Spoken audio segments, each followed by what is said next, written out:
Kesan Kampung Kumuh di Kelurahan 11 Ulu telah hilang karena adanya pembentukan kampung KB di area ini, sehingga perbaikan pembangunan dan kualitas hidup lebih baik diterapkan di kawasan ini.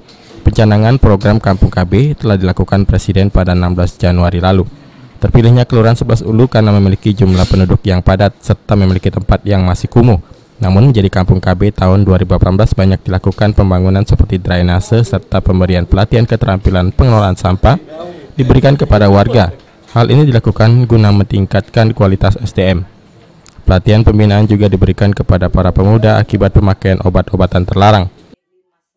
KB ini sangat bermanfaat di Kelurahan 11 Ulu ini, mengingat anak-anak remaja khususnya di bagian sebelah darat itu banyak yang menyalahgunakan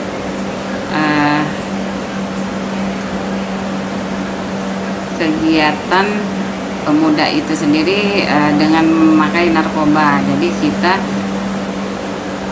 akan mengadakan pembinaan untuk menekan keterlibatan remaja dalam pemakaian narkoba, karena di sini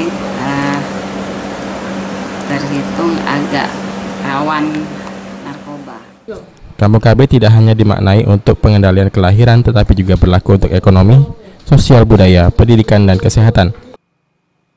Oh iya, dibentuknya Kampung KB ini karena sesuai dengan program Bapak Presiden, yaitu 9 nawacita, yaitu salah satunya membangun masyarakat khususnya di daerah pinggiran, kemudian membangun kualitas masyarakat, kemudian juga yang itunya juga membangun karakter masyarakat yang ada di daerah khususnya di pinggiran yang seperti.